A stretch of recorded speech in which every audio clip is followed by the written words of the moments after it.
யாவரும் கர்த்தருடைய சமூகத்துக்கு முன்பாக முழங்கால் படிக்கிறோம். பரிசுத்தம் நிறைந்த பரலோக பிதாவே, நாங்கள் மெய் துதிக்கிறோமப்பா, நாங்கள் மெய் ஸ்தோத்தரிக்கிறோம். எல்லா கணத்துக்கும் துதிக்கும் மகிமைக்கும் பாத்திரரே எமக்கு ஸ்தோத்திரமப்பா. தகப்பனே இயேசுவே, மட்டும் ஆண்டவரே உம்முடைய சமூகத்திலே ஆண்டவரே எங்களை வைத்து போஷித்து ஆண்டவரே இந்த கால வேளையிலும் ஆண்டவரே நாங்கள் ஆராதனையில் ஆண்டவரை அமர முடியாய் கர்த்தாவே, நீர் பாராட்டி உம்முடைய இரக்கத்துக்காய் அன்புக்காக உமக்கு ஸ்தோத்திரம். தகப்பனே உமக்கு நாங்கள் நன்றி செலுத்துகிறோம் கர்த்தாவே.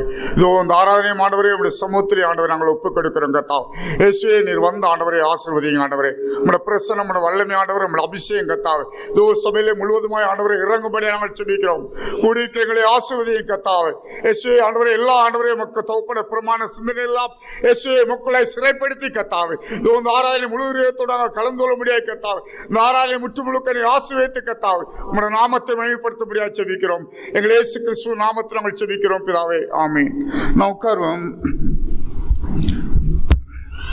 நாம் கிறிஸ்துவ ஐக்கிய கீதங்கள் பாடல் புஸ்தகத்திலே 64வது பாடல், 64வது பாடல். என்னாலுமே துதிப்பாய் என் ஆத்மாவே நீ என்னாலுமே துதிப்பாய்.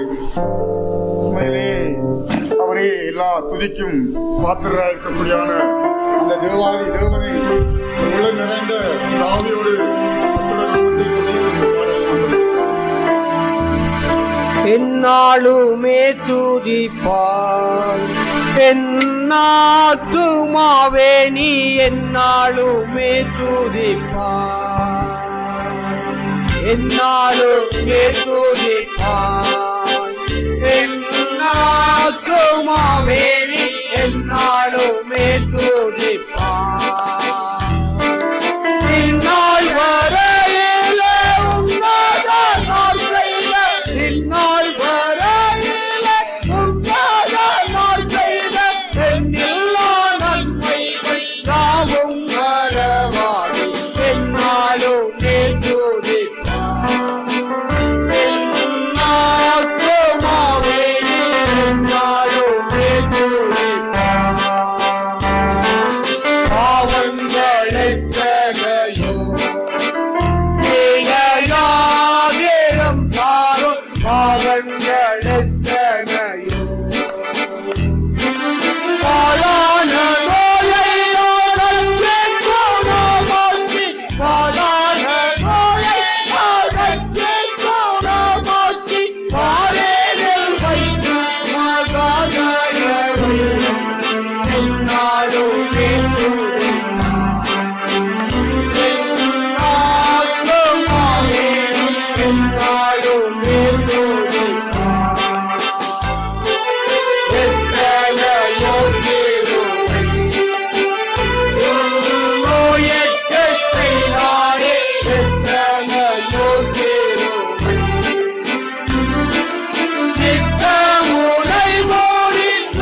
மாற்றேமையா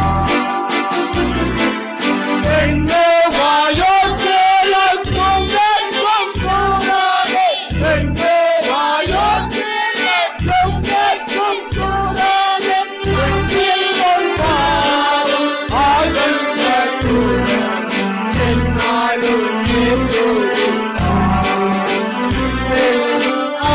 ஆத்மாவே என்னாலும்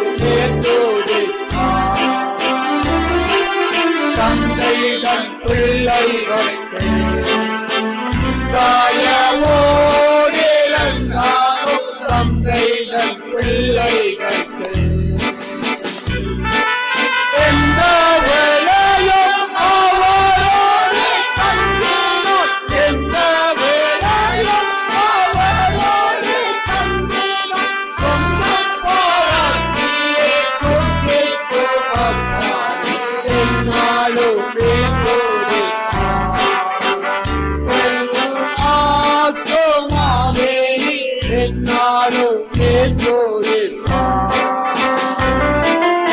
என்னால் வரையிலும் உன்னத வார்த்தைகள் என்னால் வரையிலும் உன்னத வார்த்தைகள் எண்ணில்லா நன்மைகள் யாவும் மறவாம் என்னாலும் மேற்கோடு ஆத்மாவே என்னாலும் மேற்கோடு பேரன்பின் பாடல் புஸ்தகத்திலே முதலாவது பாடல் துதியின் மகிமை மகிமை எல்லாம் இயேசுவே உமக்கே என்ற பாடலை அப்படிப்பட்ட துதியின் ஆவியோடு அந்த பாடலை நாம் படிக்கப்படுவோம். துதியின் மகிமை மகிமை மகிமை எல்லாம் இயேசுவே உமக்கே தருவேன் துதியின் மகிமை மகிமை மகிமை எல்லாம் இயேசுவே உமக்கே தருவேன் அல்லேலூயா அல்லேலூயா அல்லேலூயா அல்லேலூயா அல்லேலூயா அல்லேலூயா கர்த்தரின் வெளிச்சம் என்னில் உதித்ததே அவர் கிருபை எனக்கு என்று போதுமே கர்த்தரின் வெளிச்சம் என்னில் உதித்ததே அவர் கிருபை எனக்கு என்று போதுமே எந்த நாளுமே எந்த நாள்களே எந்த நாளுமே எந்த நாள்களே காப்பாதே பார்க்குமப்பா காப்பாதே பார்க்குமப்பா துதியின் மகிமை மகிமை மகிமை எல்லாம் இயேசுவே உமக்கே தருவேன் அல்லேலூயா அல்லேலூயா அல்லேலூயா அல்லேலூயா அல்லேலூயா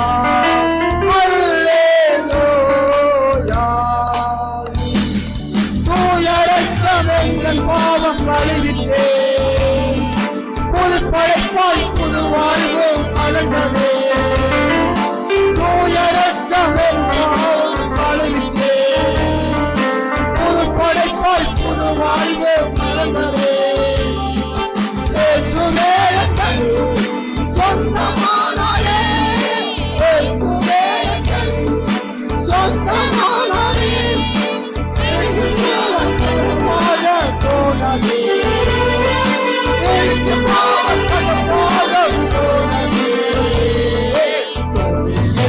மகிமை மகிமை மகிமை எல்லாம் இயேசுவே உமக்கே தருவேன் அல்லேலூயா அல்லேலூயா அல்லேலூயா அல்லேலூயா அல்லேலூயா அல்லேலூயா என் பாவங்கள் சமுத்திரத்தில் தள்ளினீ என் சரீரம் ஆலயமாய் மாற்றினீ என் பாவங்கள் சமுத்திரத்தில்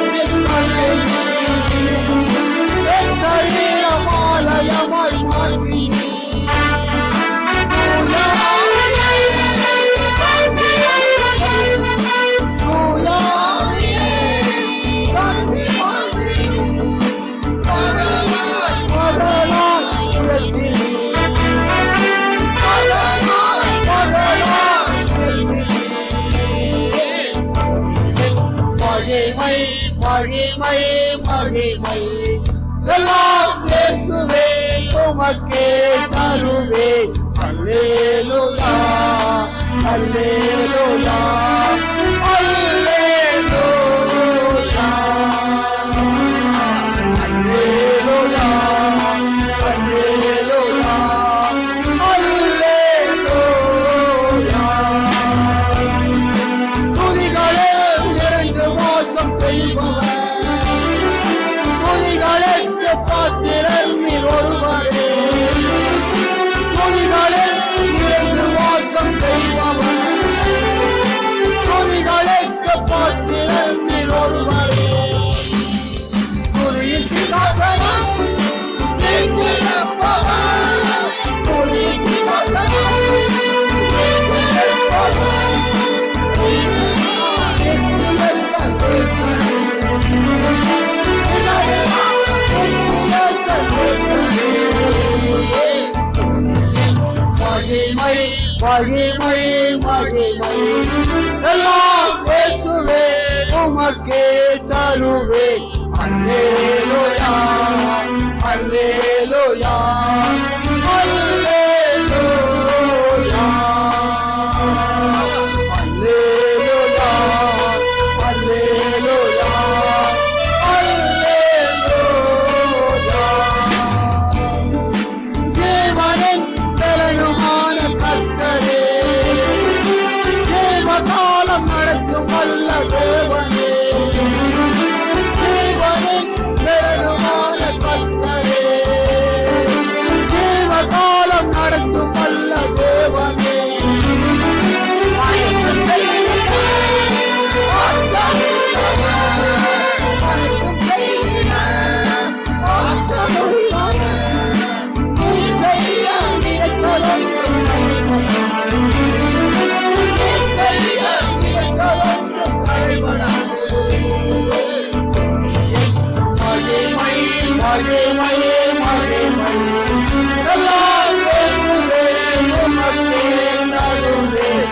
அல்லேலூயா அல்லேலூயா அல்லேலூயா அல்லேலூயா அல்லேலூயா அல்லேலூயா. கர்த்தருடைய நாமம் மகிமைப்படுவதாக. லூக்கா எழுதின சுவிசேஷம் 2ஆம் அதிகாரம் 52வது வசனத்தை வாசிப்போம். இயேசுவானவன் ஞானத்திலும் வளர்த்தியிலும் தேவ கிருபையிலும் மனுஷர் தயவிலும் அதிக அதிகமாய் விருத்தி அடைந்தார். போதும்.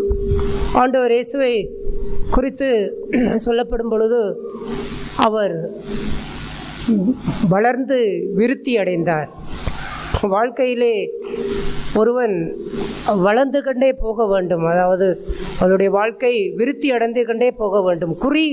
குறுகி கண்டு என்ன செய்யக்கூடாது, போகக்கூடாது. ஒரு குடும்ப வாழ்க்கையாக இருந்தாலும் சரி, இல்லாவிட்டால் ஒரு தொழில் வாழ்க்கையாக இருந்தாலும் சரி, ஒரு உலக காரியங்களுக்குள்ளே நாங்கள் செயல்படக்கூடிய காரியங்களாக இருந்தாலும் சரி, இல்லாவிட்டால் பிள்ளைகளை அங்கே வளர்க்கக்கூடிய ஒரு காரியங்களாக இருந்தாலும், குடும்பத்தை நடத்தக்கூடிய காரியங்களாக இருந்தாலும், எந்த ஒரு வாழ்க்கையிலுமே விருத்தி இருக்கணும். அதாவது விருத்தி அடைந்தால் வளர்ச்சி.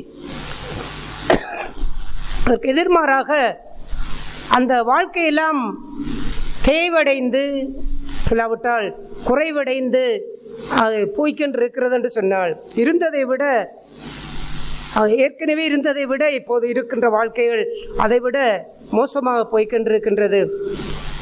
அவ்வாறு இருப்பதற்குரிய காரணம் எல்லாம் ஆண்டவர் இயேசு கிறிஸ்துனுடைய வாழ்க்கையிலே அதை பரிசுத்த ஆவியானவர் குறிப்பிட்டு சொல்லும் பொழுது, இயேசு கிறிஸ்து இவ்வாறு அவருடைய வாழ்க்கையிலே நாளுக்கு நாள் விருத்தி அடைந்து கொண்டே போனார். அதற்கு முதலாவது காரணத்தை ஆவியானவர் சொல்லும் பொழுது தான் இந்த வசனத்திலே சொல்லும் பொழுது முதலாவது ஞானத்தை குறிப்பிட்டு ஆவியானவர் சொல்லுகிறார். இயேசு கிறிஸ்துவிடத்திலே முதலாவது ஞானம் அவரிடத்திலே விளங்கினது. அதாவது ஞானத்திலே அவர் வளர்ந்தார்.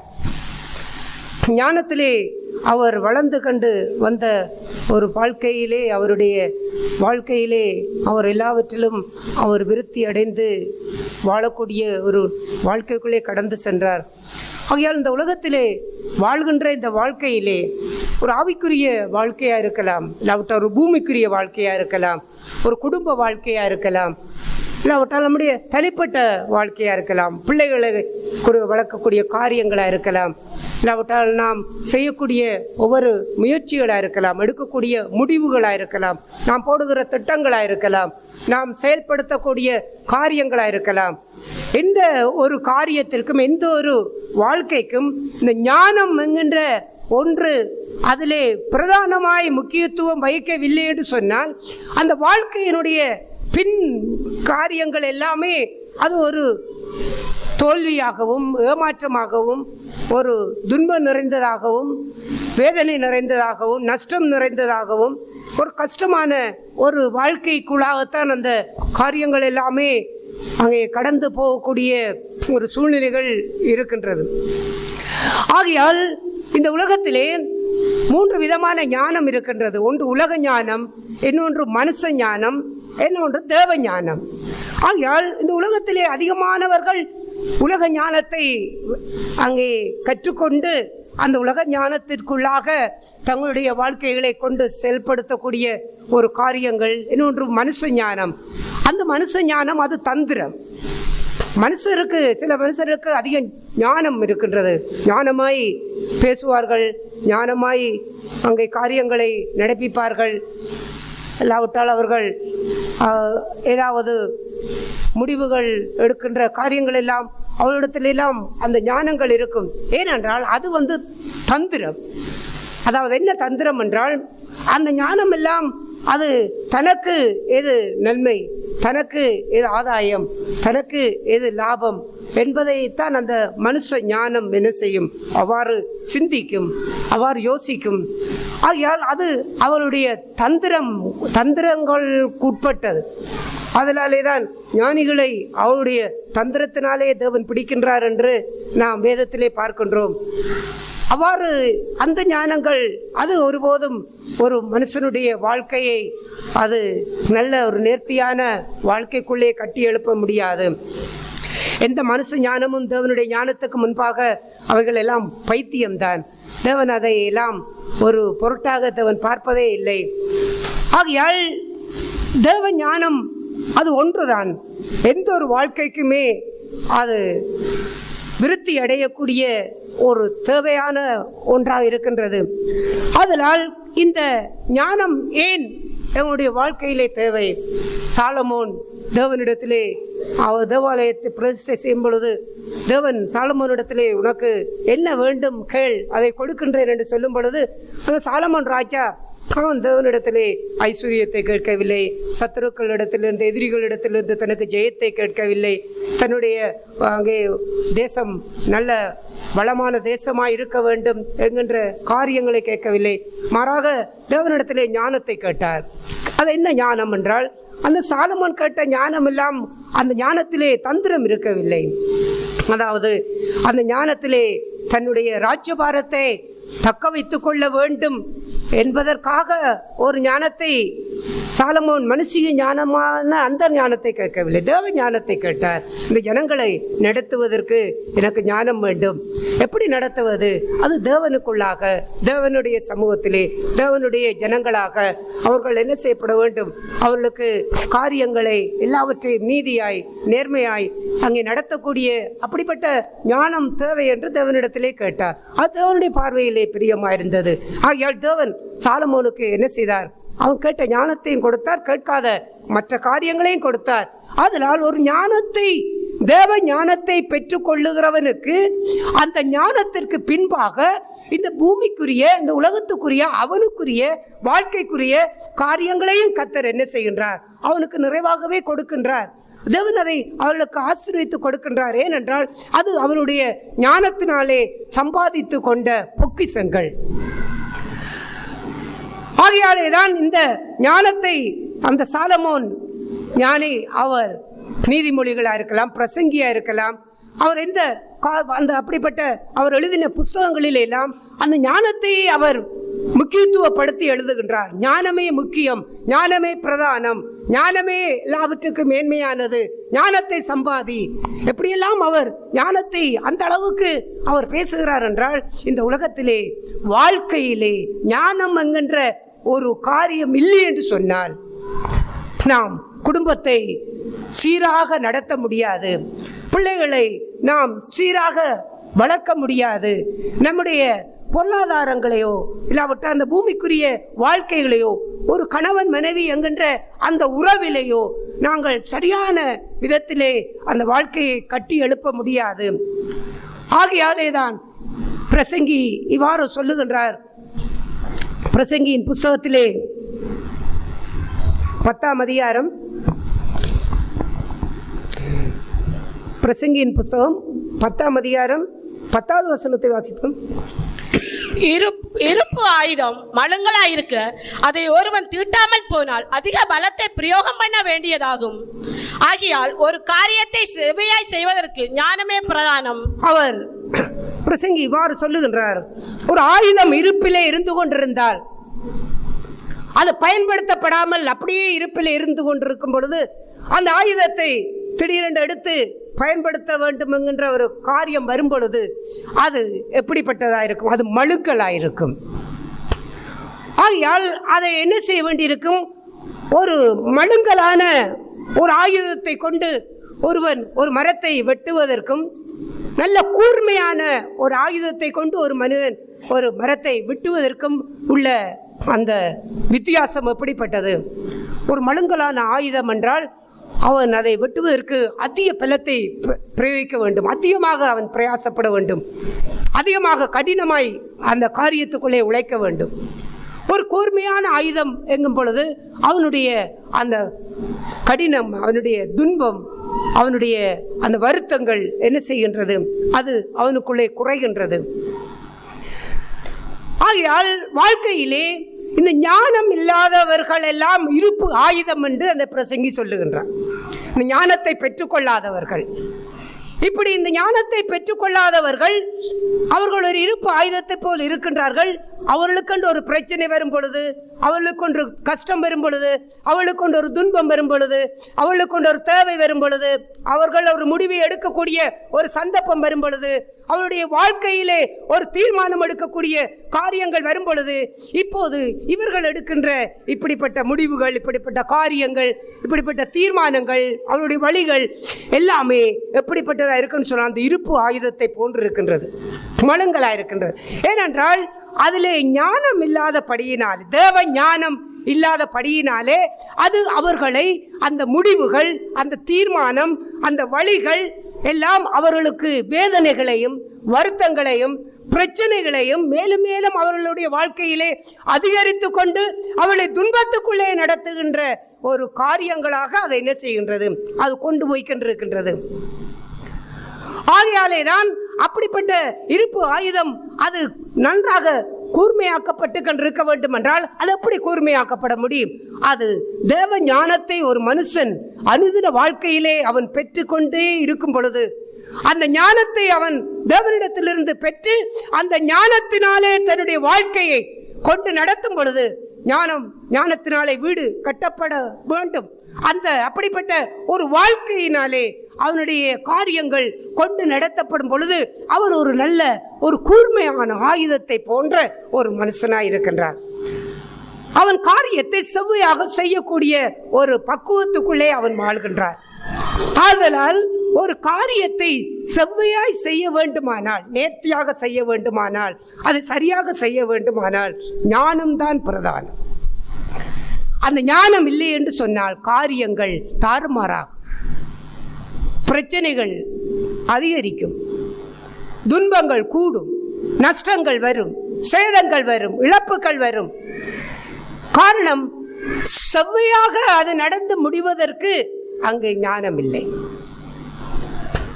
உதாரணத்துக்கு ஒரு ஞானத்தில் நிறைந்து நடக்கின்ற மனுஷன் அவனுடைய வழிகள் எப்படிப்பட்டதா இருக்கும் தெரியுமா? மிகவும் ஸ்லோவா இருக்கும். அவனுடைய வேகம் மிகவும் குறைவாக இருக்கும். அதாவது ஒரு வாகனத்தை எடுத்துக்கொள்ள, ஒரு வாகனத்தை செலுத்தும் பொழுது எந்த அளவுக்கு அந்த வாகனத்தை செலுத்துகிறவன் மிக வேகத்தை குறைவாக அவன் செலுத்துகின்றானோ, அந்த வேகம் குறைந்து செல்லும் பொழுது அவன் தனக்கு எதிரே இருக்கக்கூடிய காரியங்களை அவன் பார்க்கும் பொழுது அவன் அதை நன்றாக நிதானித்து அந்த தனக்கு எதிரே வரக்கூடிய ஒரு வாகனமாக இருக்கலாம், இல்லாவிட்டால் ஒரு ஒரு ஆடு மாடு மிருகங்களாக இருக்கலாம், மனிதர்களாக இருக்கலாம், வேறு ஏதோ ஒன்றாக இருக்கலாம், அதை அவன் தூரத்திலே காணும் பொழுதே அவன் நிதானித்து தன்னுடைய வாகனத்தை எப்படி செலுத்த வேண்டும், எப்படி அதை கட்டுப்பாட்டுக்குள்ளே வைத்திருக்க வேண்டும், தன்னை எப்படி பாதுகாத்து கொள்ள வேண்டும் என்று அவன் சரியாக அதை நிதானித்து என்ன செய்து விடுகின்றான், தன்னுடைய வாகனத்தை ஒரு கட்டுப்பாட்டுக்குள்ளே வைத்து விடுகின்றான். அந்த ஆபத்துக்களுக்கோ அந்த விபத்துக்களுக்கோ அவன் அதிலிருந்து அவன் பாதுகாக்கப்படுகின்றான். அதே வாகனத்தை ஓவர் ஸ்பீட்டிலே அவன் செலுத்துவானாக இருந்தான், அதாவது கட்டுப்பாட்டு வேகத்தை விட அது அதிக வேகத்துக்குள்ளே அந்த வாகனத்தை அவர்கள் செலுத்தும் பொழுது அவளுக்கு எதிரே ஒன்று வந்தால் அது திடீரென்று வருவதை போல, ஏன்னா அவருடைய வேகம் அந்த அளவுக்கு இருக்கின்றது. ஒன்றை ஒரு 20 மீட்டர் 30 மீட்டர் தூரத்திலே ஒரு ஆபத்துக்குரிய காரியம் என்றால் அவனுடைய வாகனத்தை அவனால் கட்டுப்படுத்த முடியவில்லை, எங்கேயாவது கொண்டு விட வேண்டியிருக்கும், இல்லாவிட்டால் அதனோடு போய் அதன் மோத வேண்டியிருக்கும். ஏனென்றால் அது அவனுடைய அந்த வேகத்தினுடைய அதிகம். ஞானம் உள்ளவனுக்குரிய அடையாளமும் அப்படித்தான். யார் ஞானத்திலே நிறைந்திருக்கிறார்களோ அவருடைய காரியங்கள் சுலோவாக இருக்கும். அவர்கள் என்ன செய்ய இருந்தாலும் அதை அவர்கள் ஆறுதலாய்த்தான் செய்வார்கள். அவர்கள் எது பேசுகிறதா இருந்தாலும் அவர்கள் நிதானித்து ஆறுதலாய்த்தான் பேசுவார். அவர்கள் என்ன முடிவெடுக்கிறதா இருந்தாலும் அதை நன்றாக சோதித்து பார்த்துத்தான் அதை செய்வார்கள். ஏனென்றால் ஞானம் எப்பொழுதுமே தனக்கு பின் அந்த தான் செய்யக்கூடிய காரியத்திற்கு பின் அது என்ன விளைவை தரும் அதை சிந்திப்பதுதான் விவேகினுடைய ஞானம். ஒரு காரியத்தை நான் செய்கின்றோம் என்பது ஞானம் அல்ல. அந்த காரியத்தை செய்ததற்கு பிற்பாடு அந்த காரியத்தினாலே வரக்கூடிய நன்மை தீமை என்ன என்பதை நிதானித்து நடக்கிறவன் தான் ஞானம், தேவ ஞானம் உடையவன். அப்படிப்பட்ட தேவ ஞானத்தினால் நிறைந்திருக்கின்றவன் அவன் எப்பவுமே சூழ்நிலைகளை வைத்து என்ன செய்ய மாட்டான், முடிவெடுக்க மாட்டான். தான் எடுக்கின்ற முடிவிலே அதற்கு பின்னுக்கு அந்த முடிவு தனக்கு எப்படிப்பட்ட பலனை தரும், எப்படிப்பட்ட நஷ்டத்தை தரும், எப்படிப்பட்ட வேதனையை தரும், எப்படிப்பட்ட துன்பத்தை தரும். ஒரு மனைவி குடும்பத்திலே கடினமாய் கோபத்திலே இருக்கின்றாள் வைத்துக் கொள்வோம், இல்லாவிட்ட ஒரு கணவன் அவன் கோபத்திலே இருக்கின்றார். இப்படி கோபத்திலே இருந்து ஒரு வார்த்தையை பேசுகின்றார்கள். இவ்வாறு பேசும் பொழுது பதிலுக்கு இவர்களுக்கு கோபம் வருகின்றது. இவர்களுக்கு கோபம் வரும் பொழுது இவர்களும் பதிலுக்கு பேச முடியும். ஞானம் நிறைந்த மனுஷன் என்ன செய்வான், கோபத்திலே இருக்கின்ற மனுஷனுக்கு தானும் இப்பொழுது கோபத்திலே நிறைந்து பேசினால் என்ன நடக்கும் அதைத்தான் ஞானம் சிந்திக்கும். அப்படி அந்த ஞானம் சிந்திக்கும் பொழுது ஞானத்தில் நிறைந்தவன் என்ன செய்வான், அவனுடைய வேகத்தை சுலோவாக்குவான்.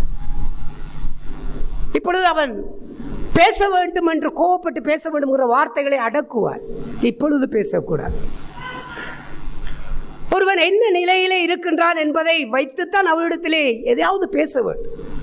ஒரு மனக்குழப்பத்திலே, ஒரு வேதனையிலே, ஒரு விரக்தியிலே, வாழ்க்கையிலே ஒரு கசப்பிலே இருந்து கொள்ளுகிறவன் அப்படி வாழ்கின்ற ஒரு மனுஷனை போய் அவனை கடிந்து கொண்டால் என்ன நடக்கும், நீ ஏன் இப்படி செய்தாய், இப்படி செய்ததால உனக்கு இப்படி வந்திருக்கின்றது, நீ இப்படி நடந்ததால உனக்கு இப்படி வந்திருக்கின்றது என்று இவ்வாறு சொன்னால் யோபுவை பார்த்து அந்த சிநேகிதர்கள் சொன்னதை போன்று அது யோபுவை என்ன செய்யவில்லை. அவருடைய வார்த்தைகள் யோபுவை எந்த ஆறுதல் படுத்த முடியவில்லை. அது யோபுவை வேதனைப்படுத்தினது. அது தேவனே சொன்னார், நீ என் தாசனிடத்திலே என்ன செய்யவில்லை, நீங்கள் சரியாக பேசவில்லை.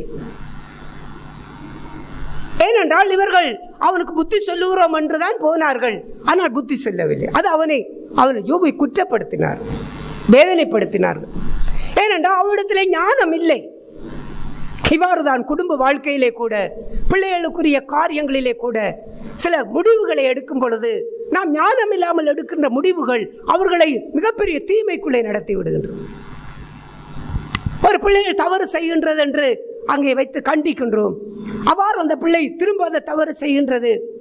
நாம் நமக்குடைய கைக்குள் இருக்கும் வரைக்கும் அதை என்ன செய்ய முடியும்? நமக்கு ஒரு நம்பிக்கை இருக்கின்றது, அவர்களை திருத்த முடியும் என்று. அப்படிப்பட்ட பிள்ளைகளை நீ வீட்டில் இருக்க, நாம் வீட்டை விட்டு வெளியே போ என்று அந்த பிள்ளையை விட்டு வெளியே அனுப்பிவிட்டால் நம்முடைய இப்பொழுது அதாவது நம் திருத்த முடியும் என்கின்ற அந்த கட்டுப்பாட்டை அது என்ன செய்ய விடுகின்றது? அது இழந்து விடுகின்றது. ஆனால் அது நமக்கு அது சரியான வழி என்று நாம் சிந்திக்கின்றோம். ஆனால் அது தேவ ஞானத்திற்கு உகந்ததா என்ன செய்ய முடியாது, அது இருக்க முடியாது. ஏனென்றால் அதனுடைய முடிவு அந்த பிள்ளையை எப்படி ஒரு தாறுமாறான வாழ்க்கைக்குள்ளே நடத்த முடியும்?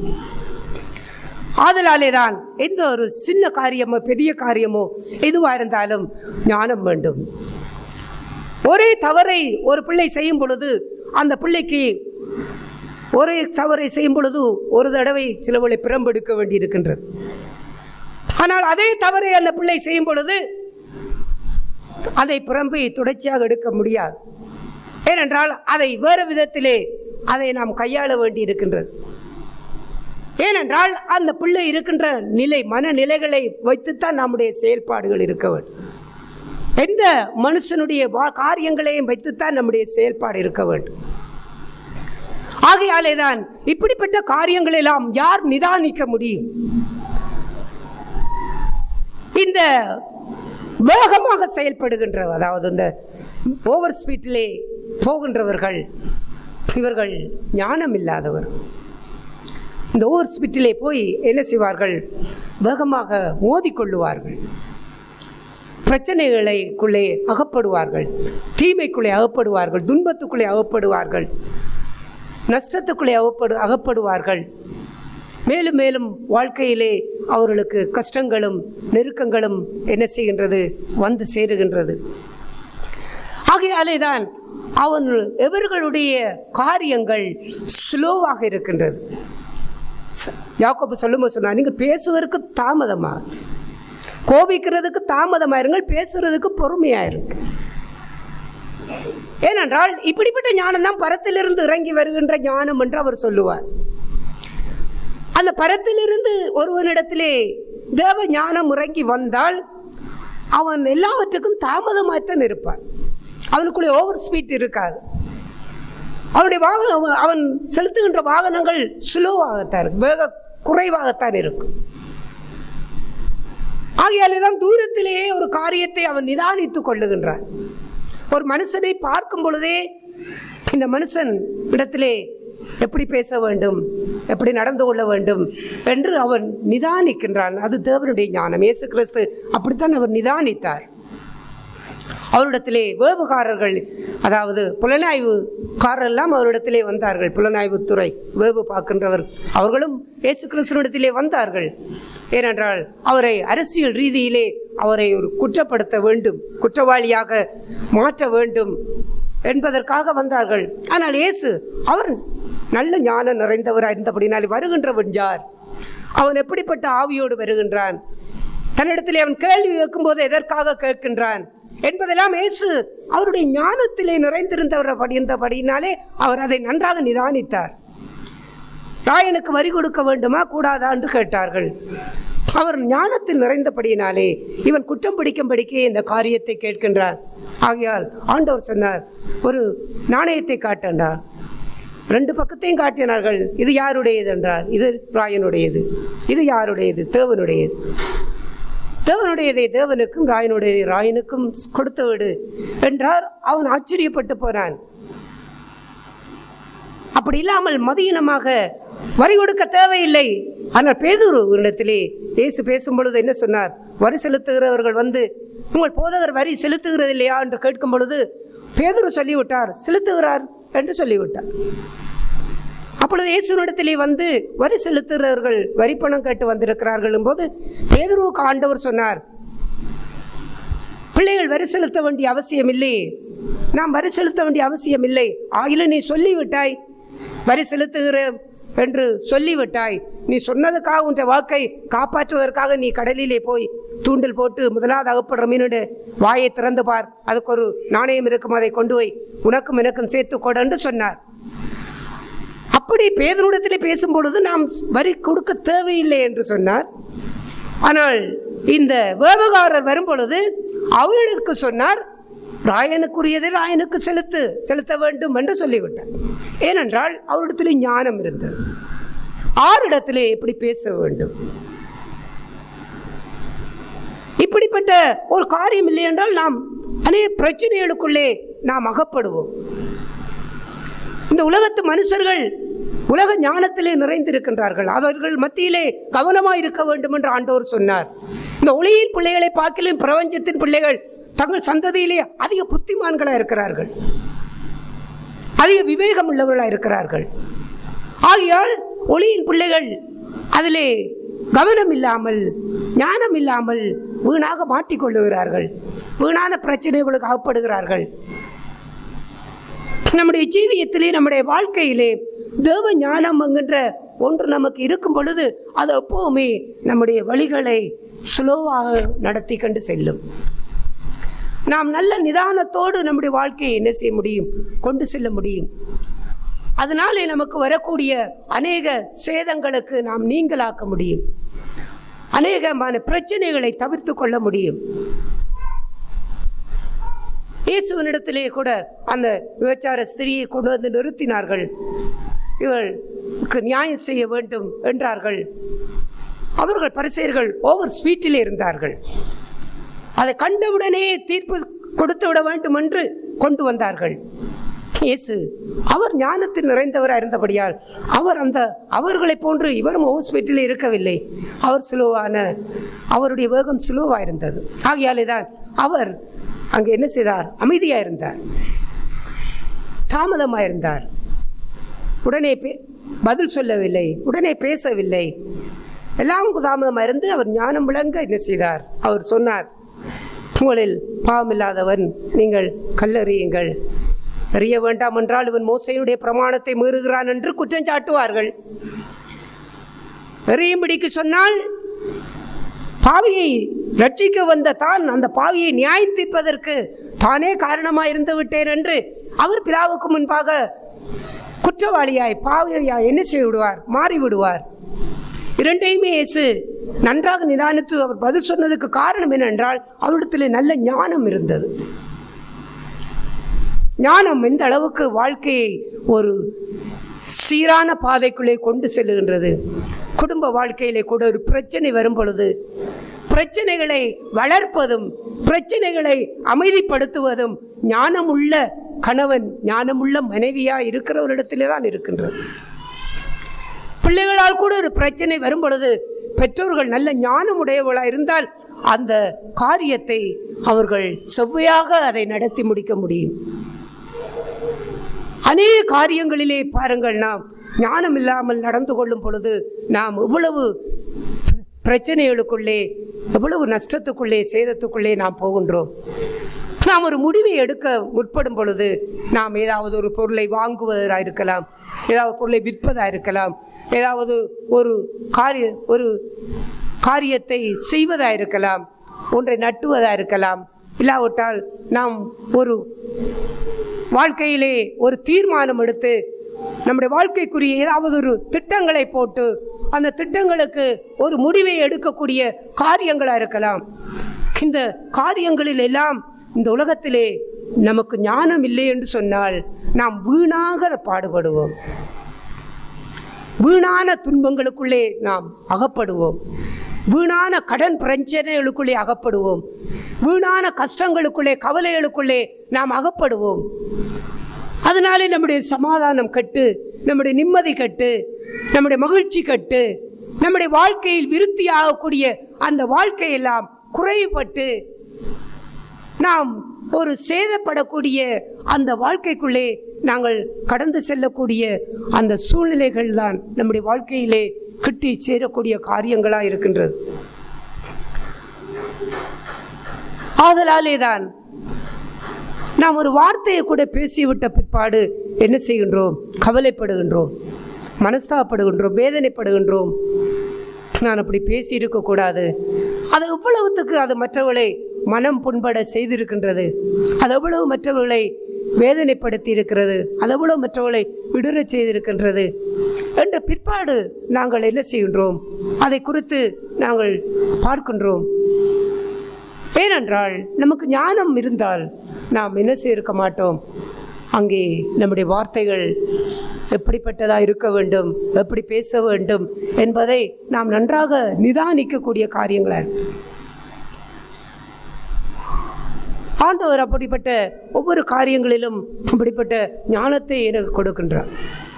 நான் எந்த பிரச்சனைகளை, யாராவது ஏதாவது ஒரு பிரச்சனை என்று சொல்லி வந்து என்னிடத்திலே அதை கதைப்பதற்கு வந்தால், குடும்ப பிரச்சனையோ இல்லாவிட்டால் தனிப்பட்ட வாழ்க்கையுடைய பிரச்சனையோ இல்லாவிட்டால் வேறு ஏதாவது அங்கே உலகத்துக்குரிய காரியங்களை குறித்த பிரச்சனையோ இன்னொரு கடன் பிரச்சனையோ எந்த ஒரு காரியங்களை குறித்து அவர்கள் கதைக்க வந்தாலும் அவர்கள் அவர்கள் தங்களுடைய பிரச்சனைகளை சொல்லுவார்கள்.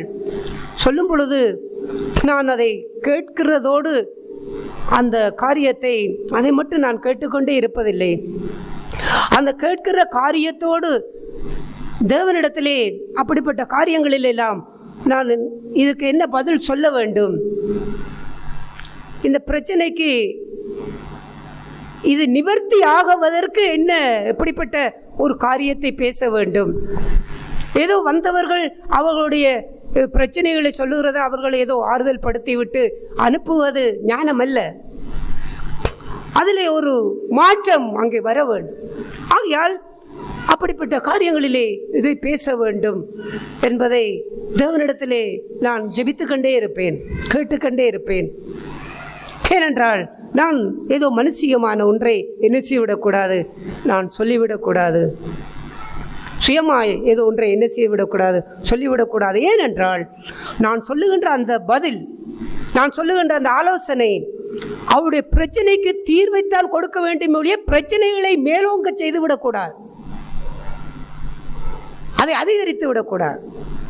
சில குடும்பத்திலே கணவன் மனைவிக்கு பிரச்சனை நடக்கும் பொழுது, தொடர்ச்சியாக பிரச்சனை நடந்து கொண்டிருக்கும் பொழுது சில பெற்றோர்கள் நீ விட்டு போட்டு என்ன செய், நீ வீட்டை வந்துரு என்று சில பிள்ளைகளுக்கு சொல்லுவார்கள். இதெல்லாம் ஒரு ஞானத்தினாலே நிறைந்த வார்த்தைகள் அல்ல. ஏனென்றால் இது ஒரு மனுஷிய ஞானத்திலே வருகின்றது. சரி, அவ்வாறு சொல்லிவிட்டு பிள்ளை வீட்டை வந்து விட்டால் என்ன நடக்கும், இந்த பிள்ளையுடைய எதிர்காலம் என்ன, இந்த பிள்ளையுடைய வாழ்க்கை என்ன, அவருடைய குடும்பம் அவர்கள் எப்படி வாழ முடியும், எப்படி கட்டப்பட முடியும். மனுஷிய ஞானத்தை கொண்டு நாம் என்ன செய்ய முடியாது, எதையுமே செவ்வையாக நாம் கொண்டு செல்ல முடியாது. வாழ்க்கையிலே தேவ ஞானம் உண்டு. நம்மிடத்திலே ஒரு கடன் வாங்க வருகின்றான் என்றால் கூட நாம் ஒரு ஞானம் உள்ளவர்களாக இருக்க வேண்டும். அவன் நம்மை ஏமாற்றலாம் என்று நினைத்து நம்மிடத்திலே கடன் வாங்க வருவான். நாம் ஒரு பேய்கொள்ளைகள் என்பதை போல், ஏமாளிகள் என்பதை போல். ஆண்டவர் தன்னுடைய சீசர்கள், தன்னுடைய பிள்ளைகள் ஒரு ஏமாளிகளைப் போல, தேவன் கோழைகளைப் போல இருக்கக்கூடாது. உள்ளத்திலே கேட்பவர்களுக்கு கொடு என்று ஆண்டவர் சொன்னார் தானே. ஆகையால் நீங்கள் வைத்துக்கொண்டு இல்லை என்று சொல்லலாமா?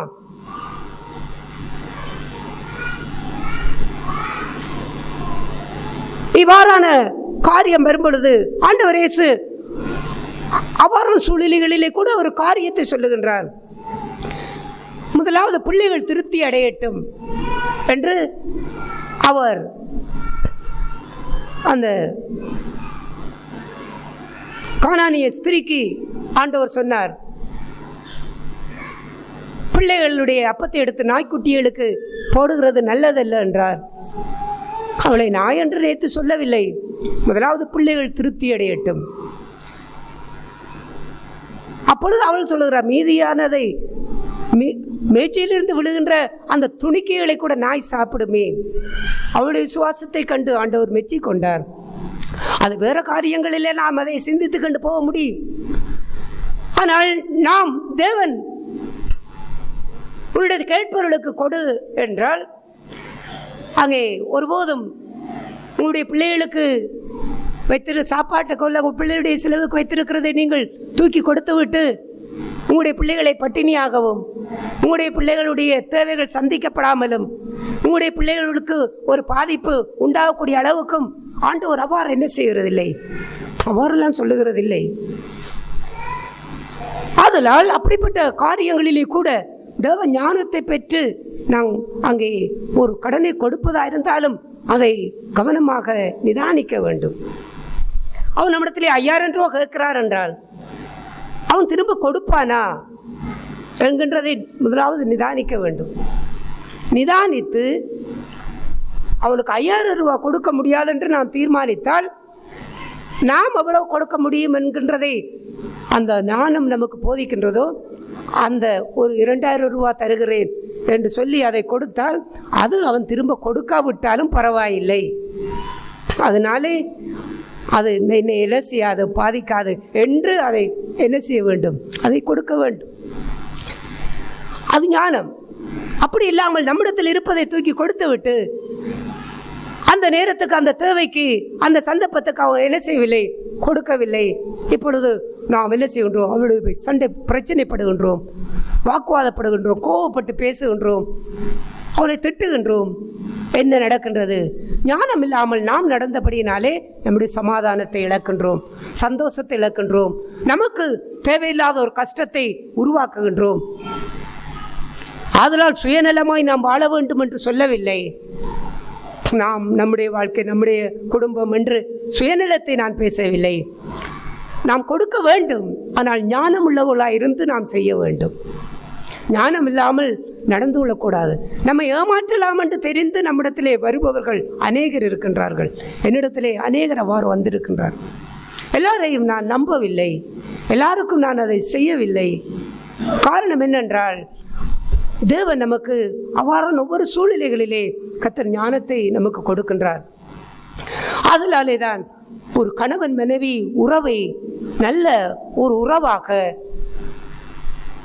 இசைந்து நல்ல அன்பிலே வளரக்கூடிய உறவாக, அவர்களுக்குள்ளே எந்த ஒரு அங்கே பிரச்சனைகள் வந்தாலும் அதிலே ஒரு நல்ல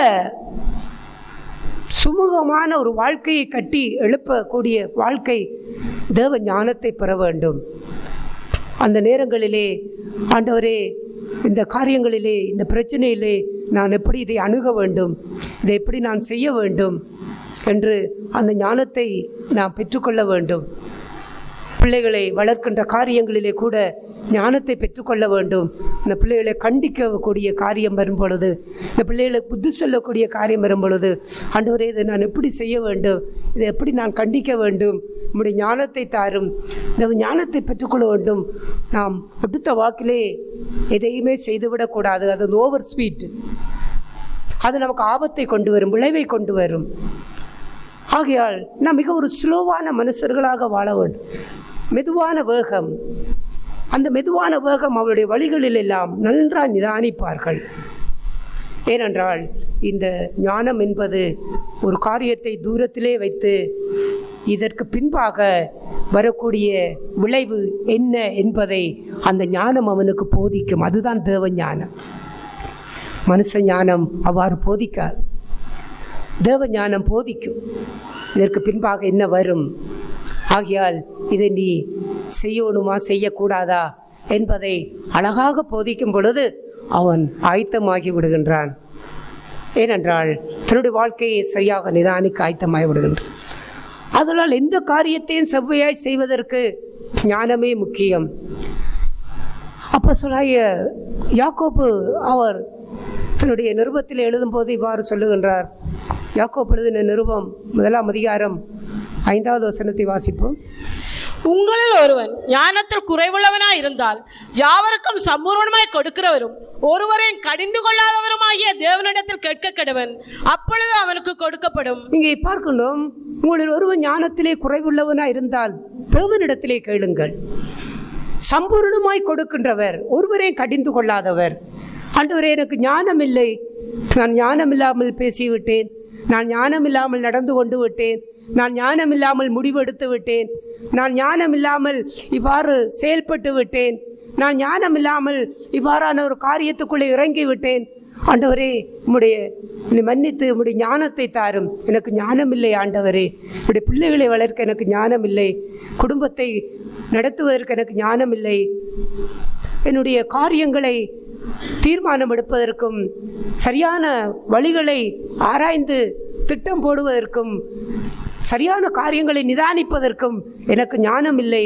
உம்முடைய ஞானத்தை தாரும் ஆண்டவரே என்று எவன் ஞானத்திலே குறைவுள்ளவனாக இருக்கின்றானோ அவன் தேவனிடத்திலே கேட்க கடவன். என்னுடைய குடும்பத்தை நடத்த எனக்கு தெரியும் என்று சொல்லுகிறவர்கள் இருக்கின்றார்கள். அதெல்லாம் ஞானம் இல்லாத வார்த்தைகள். அது மனுஷ ஞானம். எதுவுமே எனக்கு தெரியாது என்று சொல்லுகிறவன் தான் ஞானம் படைத்தவன். அவனுக்குத்தான் ஞானம் தேவை. ஆண்டவரே, எதுவும் எனக்கு தெரியாது, நீர்தான் எனக்கு கற்றுத்தர வேண்டும், எனக்கு ஞானத்தை தாரும், உம்முடைய ஞானத்தை பெற்று நான் வாழ்க்கையை கொண்டு நடத்த வேண்டும். அவன் சந்தேகப்படாமல் தேவனிடத்திலே கேட்க கடவன். கர்த்தர் அவனுக்கு கொடுப்பார். அவ்வாறு நமக்கு ஞானத்தை கொடுக்க எப்பவுமே தேவன் விரும்புகின்றார். நாம் ஞானம் இல்லாதவர்களாய் நடந்து நாம் அநேக துன்பங்களை நாம் தேடிக்கொள்வதை கர்த்தர் விரும்புவதே இல்லை. நாம் ஞானம் இல்லாமல் செயல்பட்ட காரியங்களிலே நாம் யோசித்து பார்த்தால் எவ்வளவு காரியங்களை தாறுமாறாய் என்னுடைய வாழ்க்கையில், என்னுடைய குடும்ப வாழ்க்கையிலே கூட, ஆரம்ப வாழ்க்கையிலே ஞானம் இல்லாமல் எல்லாம் நடந்து இவ்வளவு பிரச்சனைகளை குடும்பத்துக்குள்ளே வந்திருக்கின்றது.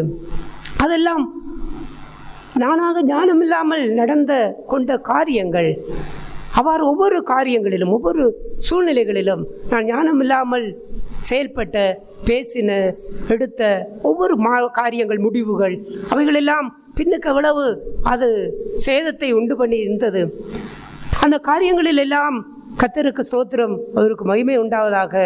கர்த்தர் இந்த நாளிலே என்னை ஸ்லோவாக, என்னுடைய வேகத்தை எல்லாம் அவர் எவ்வளவுத்துக்கு குறைத்து என்னுடைய வாகனத்தை நான் செலுத்த முடியும் என்பதை அந்த அளவுக்கு அவர் குறைத்து கொண்டே வருகின்றார். என்னுடைய வேகத்தை அவர் குறைத்து கொண்டே வருகின்றார். ஆண்டவரை நான் ஸ்தோத்தரிக்கின்றேன். கர்த்தருடைய ஞானம் எனக்கு தேவை. நானும் ஞானத்திலே எவ்வளவோ குறைவுள்ளவனாய் இப்போதும் இருக்கின்றேன். நான் அதிகமாய் ஞானத்திலே வளர விரும்புகின்றேன். அந்த ஞானமே என்னுடைய இருதயத்திலே மிகுந்த சமாதானத்துக்குள்ளாய் என்னை நடத்த முடியும். கர்த்தர் அப்பேற்பட்ட ஞானத்திலே நம்மையும் அவர் நிறைத்து ஆண்டவரிடத்திலே நாம் ஞானத்தை கேட்போம். எல்லாவற்றுக்கும் ஆண்டவரிடத்திலே ஞானத்தை கேட்போம். அவர் கேட்கும் பொழுது கர்த்தர் ஒவ்வொரு காரியத்திலும் நமக்கு ஞானத்தை தருவார். இதை செய்யாதே, இதை செய், இந்த முடிவை விட்டுவிடு, இந்த முடிவை எடுக்காதே, இந்த வழி உனக்கு வேணாம், இப்பொழுது நீ செய்ய நினைக்கிற காரியம் வேணாம், இப்போதைக்கு இது வேணாம். கர்த்தர் ஞானத்தை தந்து அதன்படியே நாம் வாழ்ந்தால் வாழ்க்கை எல்லாவற்றிலையும் செவ்வையான பாதையிலே நாம் நடந்து நம்முடைய எல்லா வாழ்க்கையும் நல்ல ஆசீர்வதிக்கப்படக்கூடிய நன்மை நிறைந்த வாழ்க்கைகளாக இருக்கும். இப்படிப்பட்ட ஒரு ஞானம் நிறைந்தவர்களாய் இயேசு ஞானத்திலே வளர்ந்து விருத்தி அடைந்ததை போன்று நாமும் இந்த ஞானத்தை பெற்று நம்முடைய வாழ்க்கையை விருத்தி அடைந்து நாம் எல்லாவற்றிலையும் விருத்தி அடைந்து வாழ்கின்ற அந்த மிகப்பெரிய ஆசீர்வாதம் கர்த்தருடைய ஞானத்திலே இருந்து நாம் கற்றுக்கொள்வோம். கர்த்தர் நம்மை அவனமாய் ஆசீர்வதிப்பாராக. ஆமென். கர்த்தருடைய பரிசுத்த நாமம் மையப்படுதாக. ஆண்டவர் பேசியான வார்த்தைகள் ஒரு மனுஷனுடைய வளர்ச்சி, ஆவிக்குரிய ரீதியாகவோ உலக ரீதியாக வாழக்கூடியான அவருடைய வாழ்க்கையிலே உயரக்கூடியான வாழ்க்கைக்கு ஒப்பான ஒரு ஜீவியத்துக்கு இங்கே தேவைப்படக்கூடியான ஒன்றாக இங்கே ஆண்டவர் இங்கே இந்த காரியங்களை இங்கே பேசினான்.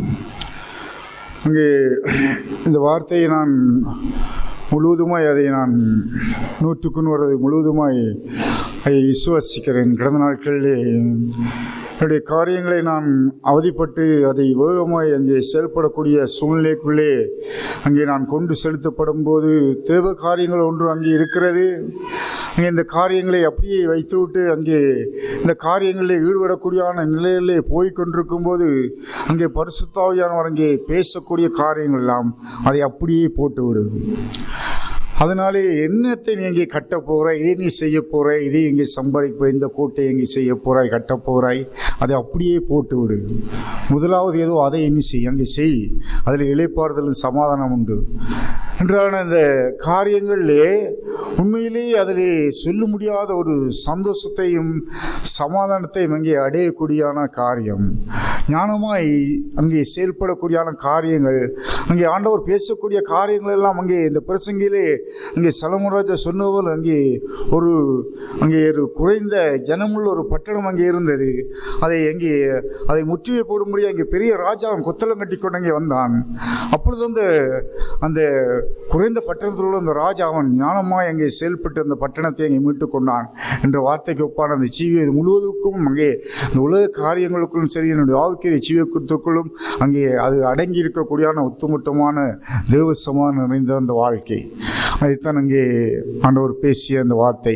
அங்கே தேவன் ஞானத்திலும் தெய்வபயத்திலும் அங்கே அவர் நாளுக்கு நாள் விருத்தி அடைந்து தேவ தயவிலே அங்கே வளர்ந்தாருங்கிறான இந்த வார்த்தை அங்கே நாம் உண்மையிலேயே அதை விசுவாசிக்கும் போது அதனுடைய ருசியை அங்கே நாம் பார்க்க முடியும். இங்கே நாம் ஏமாற்றம் அடைகிறோம், தோல்வி அடைகிறோம், நஷ்டம் அடைகிறோம், எங்கள் இழப்புகளை சந்திக்கிறோம் என்று சொன்னால் அது அத்தனையுமே என்னுடைய சுயத்திலிருந்து, சுய ஞானத்திலிருந்து, சுய புத்தியிலிருந்து அங்கே எழும்பின அத்தனை காரியங்களுமே அங்கே நான் முழுவதுமான தோல்வியைத்தான் அடைகிறேன். ஒன்றில் கூட நான் என்ன செய்யவில்லை, அங்கே நான் நன்மையை அங்கே அடைய போவதே அல்ல. பிரியமானவர்களே, நாட்களில் இந்த வார்த்தைகளை அங்கே நாம் உற்று நோக்கி அந்த காரியங்களுக்குள்ள நம்முடைய எல்லா செயல்பாடான நாம் இந்த பூமியிலே நடக்கக்கூடியான அத்தனை காரியங்களையும் அதுக்குள்ளே உள்ளடக்கி, கர்த்தருடைய சமூகத்துக்குள்ளே உள்ளடக்கி, கர்த்தர் எனக்கு எதை போதிக்கிறார், கர்த்தர் இந்த ஞானத்தை எனக்கு கொடுக்கிறார், அவருடைய ஞானத்திலே போய் அமர்ந்திருந்து, ஆண்டவரே நான் அமைதியுள்ள ஆவியோடு இப்பொழுது நான் கற்றுக்கொள்ளணும் ஆண்டவரே, நான் யோசிப்பதற்கு ஆண்டவரை, செயல்படுத்துவதற்கு ஆண்டவரே, என்னுடைய ஞானமும் என்னுடைய புத்தி அது ஒன்றுக்குமே உதவாது, அது பிரயோஜனமற்றது, ஒன்று கூட அதை செயல்படுத்த முடியாத ஒரு அந்த அப்படிப்பட்ட கொடிதான ஒரு மாம்சத்தில் நான் குடிகொண்டிருக்கிறேன் ஆண்டவரே. எனவே தேவ ஞானம் ஆண்டவரே, அது யாவருக்கும் சம்பூர்ணமாய் கொடுக்கக்கூடியான அந்த தேவ ஞானம் ஆண்டவரே எனக்குள்ள அது வேண்டும். அந்த ஞானத்தினாலே நான் நடத்தப்படவும். நாட்களில் சொல்லப்பட்ட போல ஒருவனுடைய அந்த வேகம் நாட்களிலே ஆண்டவர் எனக்கும் அந்த காரியங்களை குறித்து பேசுகிறான். பைக் ஓடும்போது கூட அந்த நிதானத்தை இழந்து ஓடக்கூடியான அந்த காரியங்களை குறித்து தேவன் நாட்களிலே பேசி அந்த காரியங்களை குறித்து சீர்படுத்தும்படியான காரியங்களை பேசினார். அப்படிப்பட்ட நிலைகளெல்லாம் அநேக ஆபத்துகள் அங்கே என்னை இங்கே காத்திருக்கிறது. அது நானாகவே ஏற்படுத்தக்கூடியான ஒரு அபாயம் நிறைந்த ஒரு வாழ்க்கை. அதே போன்ற அந்த பூமியிலே வாழக்கூடிய என்னுடைய ஜீவிய வாழ்க்கையிலே அங்கே நான் வேகமாய் செயல்படக்கூடிய அத்தனை காரியங்களிலும் அது எனக்கு அபாயமாய் கண்ணியாய்த்தான் அங்கே மாறிவிடுகிறது. என்னை சோகத்துக்கு உட்படுத்தி விடுகிறது, என்னை மாய்த்து விடக்கூடியான கவலைக்குள்ளே என்னை கொண்டு போய் விடுகிறது. இப்படிப்பட்ட நிலைகளெல்லாம் நான் அங்கே வளர்ச்சி அடைவதற்கு கர்த்தருடைய ஞானம் அங்கே என்னை மனமகிழ்ச்சி உள்ளவனாய், நான் சந்தோஷமுடையவனாய், ஒன்றிலும் குறைபடாதவனாய், ஒன்றிலும் கவலையற்றவனாய் அங்கே நான் நிற்கும்படியான அந்த ஞானம். ஏன்? அவர் தான் என்னை நடத்துகிறார். ஆனபடினாலே நான் தவறி போவதற்கு ஒருபோதும் என்ன செய்ய மாட்டார், அங்கே விடமாட்டார். ஒன்று கூட அங்கே சருகும்போது அதை ஞானமாய் போதித்து என்ன செய்வார், அங்கே புத்தி சொல்லி அதை அங்கே நடத்துவதற்கு அங்கே ஆண்டவர் தகப்பன் என்ன செய்கிறார், அங்கே நடத்துகிறார். அப்பேற்பட்ட அந்த அன்பினுடைய மெய்யான ஞானத்தினுடைய அந்த ஆழத்தை இன்றைக்கு நாம் உண்மையிலேயே அதை நாம் விசுவாசிப்போமானால், இந்த காரியங்களை நமக்கு ஜீவியத்திலே நமக்கு அலட்சிய போக்கூடியவர்களை வாழாதபடிக்கு நமக்கு அதை நமக்கு சொந்தமானதை அங்கே ஏற்றுக்கொள்வோமானால், இயேசு கிறிஸ்து ஞானத்திலே விருத்தியடைந்த போல் நாங்களும் நாளுக்கு அந்த படிகளிலே நாங்கள் ஏறி செல்வோம். அந்த உள்ளத்திலே அந்த வார்த்தையை நாம் அங்கே உட்கொள்வோமானால் நிச்சயமாய் அதில் இளைப்பாறுதலையும் சமாதானத்தையும் சந்தோஷத்தையும் இங்கே காண முடியும். ஆண்டவர் அற்புதம் செய்கிற தேவன். அப்படியாப்பட்ட அந்த ஆவிக்குள்ளே பரிசுத்தம் என்ன நடத்துவான்னு சொல்லி விசுவாசிக்கிறோம். நாம் தேவன் காலை வேளையிலே தேவன் பேசின வார்த்தைக்காக தேவனை அதிகமாக நன்றி செலுத்துகிறேன். தேவன் ஞானத்தை குறித்தான காரியங்களிலே காலை வேளையிலே எழுந்தள்ளி பேசினார். தேவனை அதிகமாக நன்றி செலுத்துகிறேன். தேவன் காலை வேளையிலே காண்பித்தான காரியமெல்லாம் நீதிமொழிகள் 4ஆம் அதிகாரம் 5ஆம் வசனம், ஞானத்தை சம்பாதி, புத்தியையும் சம்பாதி, என் வாயின் வார்த்தைகளை மறவாமலும் விட்டு விலகாமலும் இரு, அதை விடாதே, அது உன்னை தற்காக்கும், அதன் மேல் பிரியமாயிரு, அது உன்னை காத்துக்கொள்ளும். ஞானமே முக்கியம், ஞானத்தை சம்பாதி, எண்ணத்தை சம்பாதித்தாலும் புத்தியை சம்பாதித்துக்கொள். நீ அதை மேன்மைப்படுத்து, அது உன்னை மேன்மைப்படுத்தும். நீ அதை தழுவிக்கொண்டால் அது உன்னை கனம் பண்ணும் என்றான். அந்த வார்த்தையை தேவன் காலை வேளையிலே தந்தார். தேவன் அதிகமாக நன்றி செலுத்துகிறேன். இன்றைக்கு தேவன் பேசியான அந்த வார்த்தையை போல ஞானமுள்ள ஒரு வாழ்க்கையிலே அது அந்த மெதுவாக செயற்படுகிறான் அந்த காரியங்கள். இன்றைக்கு அப்பேற்பட்ட அந்த ஞானத்தை நான் எவ்வாறு பாதுகாத்து கொள்கிறேன் என்றால், அந்த ஞானம் எந்த அளவுக்கு அந்த என்னிடத்தில் இருக்கிற இருக்கிறதோ அந்த அளவுக்கு நான் பொறுமையுள்ள ஒரு மனுஷனாய் ஒரு எல்லா விஷயங்களையும் சிந்தித்து ஆலோசித்து எல்லா அந்தந்த சூழ்நிலைக்கு ஏற்ப அந்த காரியங்களை நிதானித்து அறிந்து செயற்படக்கூடியான அந்த ஒரு மனுஷனாய் நான் நிற்க முடியும் என்றால் அந்த காரியங்களை தேவன் காலை வெளியிலே வெளிப்படுத்தினார். அப்பேற்பட்டான அந்த ஜீவியத்திலே என்னுடைய ஞானத்தை நான் பாதுகாத்து கொள்ளும் பொழுது அதை என்னை மேன்மைப்படுத்த முடியும், அதை என்னை கனப்படுத்த முடியும் என்றான அந்த காரியங்கள் அது என்னுடைய அந்த சூழ்நிலையிலே அந்த எதிர்காலத்திலே அல்லது அந்த சூழ்நிலை மத்தியிலே எனக்கு நன்மையோ அல்லது என்னை பாதுகாக்கத்தக்கதுக்கு ஏதுவாகவோ அப்பேற்பட்டான அந்த ஜீவத்துக்குள்ளாய் அதை என்னை பாதுகாத்து கொண்டு என்னை கனம் பண்ணி வாழும் என்றான அந்த காரியங்களை தேவன் இந்த காலை வேளையிலே தேவன் பேசின தேவனை அதிகமாக நன்றி செலுத்துகிறேன். இன்னும் ஒரு காரியம், தேவன் கடந்த நாட்களில் என்னுடைய சிந்தையிலே கேள்வியாக எழுந்தான ஒரு காரியத்தை குறித்தான காரியங்களிலேயும் தேவன் காலை வேளையிலே அதற்கான பதிலை விடையை தேவன் காலை வேளையிலே தந்தார். அதாவது என்னுடைய சிந்தையில் எழுந்தான அந்த காரியமெல்லாம் கடந்த நாட்களிலே அப்போஸ்தலனாகிய பவுல் கூறியான ஒரு வார்த்தை, பரம அழைப்பின் பந்தய பொருளை நோக்கி பொறுமையோடு ஓடுங்கள் என்றான அந்த வார்த்தையை நான் வாசிக்கும் பொழுது என்னுடைய சிந்தையில் எழுந்த காரியமெல்லாம் ஒரு பந்தய பொருளை நோக்கி ஓடுகிறான். அந்த ஜீவியத்திலே அந்த மனுஷன் எவ்வளவுத்துக்கு அவர் அந்த ஒரு ஓட்ட பந்தயத்திலே அந்த மனுஷர்களை முந்தி அவன் ஓடுகிறான் அந்த பட்சத்திலே மாத்திரம்தான், அது வேகமாக ஓடுகிறான் அந்த பட்சத்திலே மாத்திரம்தான் அவன் அந்த பந்தயத்தை பந்தய பொருளை அவன் பெற்றுக்கொள்ள முடியும்.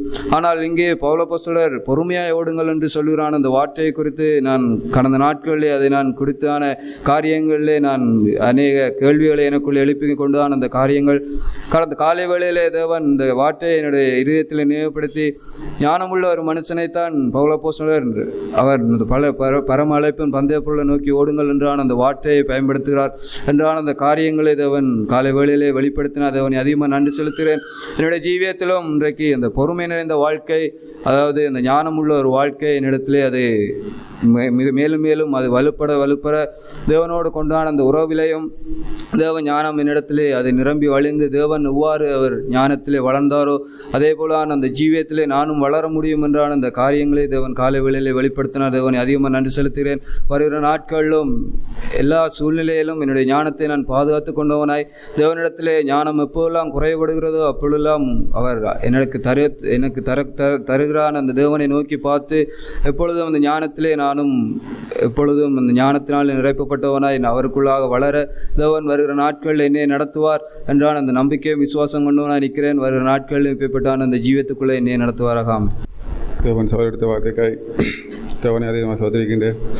கடந்த நாட்களில் காணப்பட்டான காரியமெல்லாம் நானும் மற்ற நிலைகளைத்தான் தேவன் இந்த காலவில் எனக்கு காட்டினான ஒரு நிலைகள், நானும் இல்லாமல் பேசுகிறான ஒரு வார்த்தைகள், என்னை நானே என்று எண்ணி மற்றவர்களை காயப்படுத்தக்கூடியான அந்த நிலைகளைத்தான் தேவன் இந்த காலவழியில் இடப்பட்டார். தேவனிடத்தில் ஞானத்தை தாரும் என்று கேட்டால் அது வருவதில்லை என்பதை தான் தேவன் இந்த காலவழியில் உணர்த்தி வைத்தார். தேவனிடத்தில் ஞானத்தை கேட்கும் முன் நீதிமானுக்குத்தான் அவருடைய தேவனுடைய ஞானத்தை தேவன் அது காட்டுகிறார் என்பதைத்தான் இந்த நீதிமொழியிலே தேவன் கூறும்பொழுது 2ஆம் அதிகாரத்தில் கூறும்பொழுது தேவன் அந்த காரியத்தை குறித்து என்னிடத்தில் பேசினார். நீதிமான் தேவனிடத்தில் கேட்கிறான் அந்த ஞானத்தை தான் கர்த்தருக்கு பயந்து அவர் வழியில் நடக்கிறவனுக்கு தான் தேவன் அந்த ஞானத்தை கொடுப்பார் என்பதை தான் தேவன் இந்த வேளையில் எனக்கு இடைப்பட்ட நிலைகள். நான் தேவனிடத்தில் ஞானத்தை கேட்டு மற்றவனை என் சுய விருப்பத்திற்காக மற்றவனை விழுத்த வேண்டும் என்று சொல்லி நான் தேவனிடத்தில் அந்த ஞானத்தை நான் அதை பெற்றுக்கொள்ள வேண்டும் என்று நினைப்பேன். நான் இருந்தால் தேவன் ஒருபொழுதும் அந்த ஞானத்தை தர முடியாது என்பதைத்தான் தேவன் இந்த காலத்தில் உணர்த்தி வைத்தார். அவர் நீதிமானுக்கென்று மெய் ஞானத்தை வைத்திருக்கின்றார். நான் தேவனிடத்தில் ஞானம் கேட்கும் பொழுது தேவனை என்னுடைய சிந்தையிலிருந்து, என் நினைவுகளில் இருந்து, என் இதயத்திலிருந்து, என் வாயில் பேச்சுக்கள் இருந்து எழும்புறான ஒரு வார்த்தைகளும் அது நீதிமானுடைய வார்த்தைகளாய் மற்றவனை மற்றவனுக்கு நீதி செய்யக்கூடிய அந்த ஒவ்வொரு சிந்தனைகள் நினைவுகளாய் அது காணப்பட வேண்டும் என்று சொல்லி நான் தேவனிடத்தில் ஞானத்தை கேட்பேன் என்றால் தேவன் அந்த ஞானத்தை மெய்யான ஒரு ஞானத்தை தர முடியும் என்பதை தான் தேவன் இந்த காலவழியில் உணர்த்தி வைத்தார். நான் தேவனிடத்திலும் அதிகமாக கேட்க நிற்கிறான காரியமெல்லாம் என் சிந்தனையில், என் நினைவுகளில், என் இதயங்களில் எழும்புகிறான ஒவ்வொரு காரியங்கள் ஒவ்வொன்றும் மற்றவர்களுக்கு அது ஒரு பாதிப்பையும் ஒரு வேதனைகளையும் என் சிந்தனையில் நிறைந்திருக்கான ஒரு காரியங்கள் அது தேவனுக்கு பிரியமில்லாத ஒரு நிலைகள் வரும் பொழுது நான் தேவனத்துக்கான நிலைகள் எல்லாம் தேவனே நீ நீதிமானுக்கு சொல்லி ஞானத்தை வைத்திருக்கின்றீர், அந்த ஞானத்தை கொண்டு நான் அதை செய்யப்படத்தக்காய் நான் எந்த இதை செய்கின்றேனோ அது மற்றவர்களுக்கு பிரியோசனம் உள்ளத்தக்காய் நடக்கத்தக்கான அந்த ஞானத்தை தாரும் என்று தான் தேவன் இந்த காலவெளியில் உணர்த்தித்தார். தேவனிடத்தில் நான் எப்பொழுதே தேவனுடைய கட்டளையின் அவருடைய காரியங்களை நான் காத்துக்கொண்டு நடக்கின்றேனோ அப்பொழுதே தேவன் ஞானத்தை தருவார். ஞானத்தோடு தேவன் புத்தியையும் அறிவையும் தருகின்றார். அந்த காரியங்களை குறித்து தான் தேவன் இந்த காலவெளியில் இடைப்பட்டார். நானும் என்னுடைய வாழ்க்கையிலும் என்னுடைய இதயத்திலிருந்து எழும்புகிறான ஒவ்வொரு சிந்தனைகள், ஒவ்வொரு யோசனைகள், ஒவ்வொரு நினைவுகளாக இருந்தாலும் அதை தேவனிடத்தில் ஒப்புக் கொடுத்து, தேவனை நான் செய்கிறான ஒரு காரியங்கள் பிரியோசனம் உள்ளத்தக்காய், ஞானமாய் நடக்கத்தக்காய், நீதியாய் நடக்கத்தக்காய் அந்த வார்த்தைகளை தேவனிடத்தில் கேட்பேன் இருந்தால் தேவன் அதை நிச்சயமாக தருவார் என்பதை தான் தேவன் இந்த காலையில் உணர்த்தித்தார். வர நாட்களிலும் என்னிடத்தில் எனக்கு காணப்படுகிறான ஒரு குறைகளையும் நான் கண்டு என்னிடத்தில் வருகிறான ஒரு காரியங்களையும் கண்டு அதை ஞானமாய் நடந்து தேவனுக்குள்ளாய் அதை சரி செய்ய தேவன் நாம் இந்த காலங்களில் இடப்பட்டு தேவனுக்கு நன்றி செலுத்துகின்றேன். வர நாட்கள் அவ்வாறான ஆவியில் நடக்க தேவன் தான் உதவி செய்வார்கள். ஆண்டவர் ஞானத்தை குறித்து சபையிலே போய்ச்சான அந்த வார்த்தை என்னையும் அதிகமாக தொட்டது. லூக்கா சுவிசேஷம் 3ஆம் அதிகாரம் 51ஆம் வசனத்திலே, பின்பு அவர் அவர்களுடனே கூட போய் நசிரத்தூரில் சேர்ந்து அவர்களுக்கு கீழ்ப்படிந்திருந்தார். அந்த கீழ்ப்படிதல் இயேசு கிறிஸ்து இந்த பூமியிலே அவருக்கு கிடைத்த அந்த வெளியேறப்பட்ட ஞானம் அது எதனால் வந்தது என்றால், தன்னை நடத்தின தனக்கென்று அவர்கள் ஏற்படுத்தி கொடுத்த தன்னுடைய தாய் தகப்பனுக்கு அவர் அடங்கியிருந்த அந்த வாழ்க்கை, அந்த 30 ஆண்டு காலமாய் அவர் அடங்கியிருந்தது நிமித்தம் அந்த ஞானம், அறிவு, தேவ ஞானம் அவருக்குள்ளே பிரகாசித்து வளர்ந்தது. என்னுடைய ஜீவியத்திலும் நான் இந்த கிறிஸ்துவ வாழ்க்கையினுடைய ஜீவியத்தில் நான் இயேசு கிறிஸ்துவங்கிற மனவாளனுக்கு நான் அடங்கி வாழ்கிற வாழ்க்கையை கற்றுக்கொள்ளும் போது எனக்குள்ளே அந்த தாழ்மையுள்ள இருதயம் அடங்கி வாழ்கிற அந்த தாழ்மையுள்ள இருதயம் வரும்போது தான் எனக்குள்ளும் அந்த ஞானம் தேவன் தர முடியும் என்பதை விசுவாசிக்கிறேன். அப்படியே வாழ்விலும் சபையில் அறிக்கை செய்கிறேன். அறிக்கையை காத்துக்கொள்ள கர்த்ததாமே உதவி சொல்லாமே. கர்த்தருடைய பரிசுத்த நாமம் ஆண்டவர் காலை வேளையிலே தேவ ஞானம் என்னுடைய ஜீவியத்துக்கு எப்பேற்பட்ட ஒரு முக்கியம் வாய்ந்தது என்பதை அங்கே உணர்த்தியிருந்தார். தேவனை அதிகமாக ஸ்தோத்தரிக்கிறேன். கடந்த நாட்களிலும் கூட என்னுடைய அந்த ஜீவியத்தில் வேகமாய் செயற்பட வேண்டும் என்கிறதான அந்த நிலையிலே என்னுடைய வேலையை வேகமாய் செய்வதற்காக நான் எத்தனித்த போது அங்கே காலுக்கு கீழே இருந்த அந்த துரும்பு எனக்கு தெரியாமல் அங்கே இடரப்பட்டு அங்கே விழ அங்கே எத்தனித்தேன். அந்த வேளையிலே நான் உணர்ந்து கொண்டதெல்லாம், மெதுவாக வேலையை செய்யும்போது நிதானமாக நாம் நிலைத்திட முடியும் என்கிறதைத்தான் உணர்ந்தேன். ஆவியானவர் இந்த காலை வேளையிலே அதையே உணர்த்தியிருந்தார். வேகம் என்பது நிதானமற்றது, மெதுவாக என்பது நிச்சயமாக அது நிதானம் உள்ளது என்பதை இந்த காலை வேளையிலே உணர்த்திய பரிசுத்த ஆவியானவருக்கு நான் நன்றி செலுத்துகிறேன். தொடர்ந்தும் தேவ ஞானத்தை பெற்றுக்கொள்ளும்படிக்கு என்னிடத்தில் ஒன்றுமில்லை, தேவன் தாமே எனக்கு ஞானத்தை தந்து என்னை போதிக்க வேண்டும் என்கிறதை நான் இந்த காலை வேளையில் அதிகமாக வாஞ்சிக்கிறேன். பரிசுத்த ஆவியானவர் ஒன்றுமாக எனக்கு உதவியார் நம்பிக்கை அறிக்கை செய்கிறேன். அறிக்கையை காத்துக்கொள்ள தேவன் உதவியார்.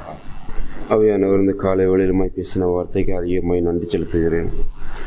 ஆவியானவர் ஞானத்தை குறித்து ஆவியானவர் சபையில் பேசினதுக்காய் அதிகமாக என்னை மனம் திரும்பவும் என்னுடைய காரியங்களை, அதை எனக்குள்ளாக இருந்த காரியங்களை நான் அதை உணர்வடைந்து அந்த காரியங்களுக்குள்ளாய் வழியை வருவதற்கும் இந்த காலை வேளையிலுமாய் ஆண்டவர் என்னோடு இடைப்பட்டார். உண்மையாக என்னுடைய வார்த்தையும் சத்தத்தையும் அப்படி கேட்டு உடனே கீழ்ப்படுகிற பகுதிகளில் அநேகமான நன்மைகளையும் அநேகமான ஆசீர்வாதத்தையும் வாழ்க்கை மூலமாய் கண்டு கொண்டிருக்கின்றோம். அதே சமயத்திலும் அவரை விட்டு அவருடைய காரியங்களை குறித்து நான் ஞானமில்லாமல் என்னுடைய காரியங்களை என்னுடைய இஷ்டத்தின்படியும் என்னுடைய காரியங்கள் நிமித்தம் நான் அதை நடக்கும்போதும் அதை ஒரு இழப்புகளின் நிமித்தமும் அதிகமாக ஒரு துக்கத்தையும் அதிகமான ஒரு சஞ்சலத்தையும் நான் கண்டு கொண்டும் இருக்கிறேன். உண்மையாகி அவருடைய வார்த்தைக்குள்ளாய் நான் செயல்படும் போதெல்லாம் என்னுடைய காரியங்கள் அனைத்தும் என் குடும்பத்திலும் என்னுடைய வாழ்க்கையிலும் மொழி வாழ்க்கையிலும் உண்மையாய் நான் ஞானமானது அவருடைய என் வேகத்தை நான் குறைத்து ஒவ்வொரு காரியங்களையும் நான் நிதானித்து நான் செயல்படும் போது என்னுடைய காரியங்கள் அனைத்தும் அது சகலதும் எனது ஒரு ஆசீர்வாதமாகவே நடந்து கொண்டிருக்கிறது.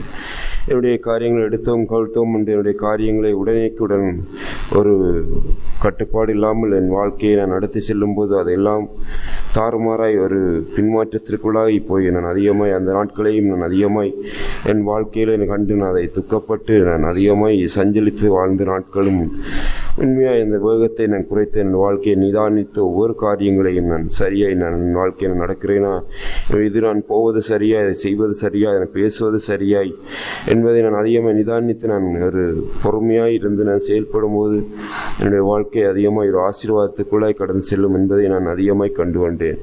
உண்மையாக என்னை நிதானித்து என்னுடைய காரியங்கள் அனைத்தும் ஒவ்வொரு காரியங்களும் நான் செய்கிறான பேசுகிறான காரியங்கள் செயல்படுகிறான நடைமுறைகள் எல்லாம் நான் நிதானித்து ஒரு நிதானம் உள்ளவனாய் என்னுடைய காரியங்களை நான் சரியாய் செயற்பட்டு நடப்பினால் இந்த வாழ்க்கையிலே எனக்கு தந்தான அந்த வாழ்க்கையை நான் அதிகமாய் உண்மையாய் நான் கொண்டு சென்று என் வாழ்க்கையை பயணத்தை சரியாக முடிக்கலாம் என்பதை மட்டும் நான் கண்டு கொண்டேன்.